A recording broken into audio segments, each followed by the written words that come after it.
Malapit na ang mapuno ang ilang biyahe sa paprobinsya sa Parañaque Integrated Terminal Exchange ilang araw bago ang undas. At live mula sa PITX, nasa frontline ng balitang yan, si Gerard de la Peña. Gerard, gaano na karami ba ang pasahero dyan? Naku Lord, sa mga oras ito ay medyo marami nang ang pasahero dito sa PITX at mukhang ganito yung magiging sitwasyon dito hanggang sa Biyernes. Pero alam mo Lord, habang papalapit yung mismong araw ng undas, nagkakaubusan naman ng mahasakyan yung mga pauwi ng probinsya. Halos wala nang malakaran sa malaking bahagi ng Parañaque Integrated Terminal Exchange o PITX dahil sa dami ng mga babiyahe pa probinsya. Nitong Lunes, umabot sa 188,000 ang bilang ng mga pasahero sa PITX. Mas mataas sa inaasahan ng pamunuan na 180,000 na pasahero. Posible pa raw madagdagan yan hanggang Biyernes o sa bisperas ng undas.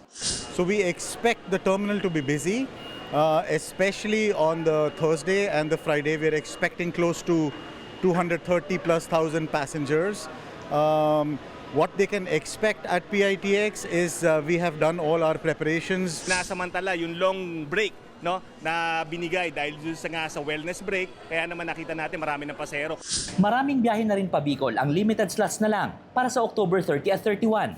Kasama dyan ang papuntang Gubat, Goa, Matnog at Tabaco. So mahirap na kasi yung gusto mong time saka yung date wala na rin.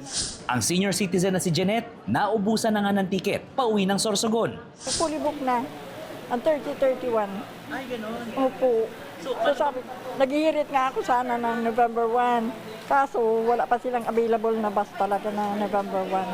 Sinisiguro naman ng pamunuan ng PITX na magkakaroon ng dagdag na bus para makasakay ang iba pang pasahero. Pero huwag mag-alala yung mga kababayan natin, meron pa rin naman tayong maibibigay na sasakyan, lalong-lalo na sa mga last minute na mabiyahe. Yun nga lang, pagka last minute na sila, asahan nila na may konti ng pagpipila at pag-iintay.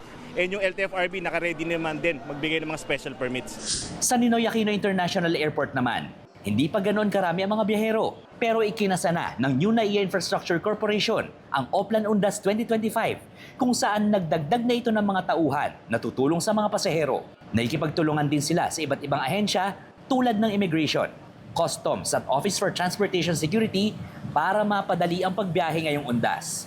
Inaasahang aabot sa 1.35 million ang pasahero sa NAIA terminals hanggang November 3. Mapapakinabangan naman ng mga pasahero ang ilang pagbabago sa NAIA mula noong mag-take over ang NNIC sa operasyon ng NAIA. Kasama dyan ang bagong makakainan sa loob ng terminal, self-check-in at self-bag drop kiosks at mas maraming parking space.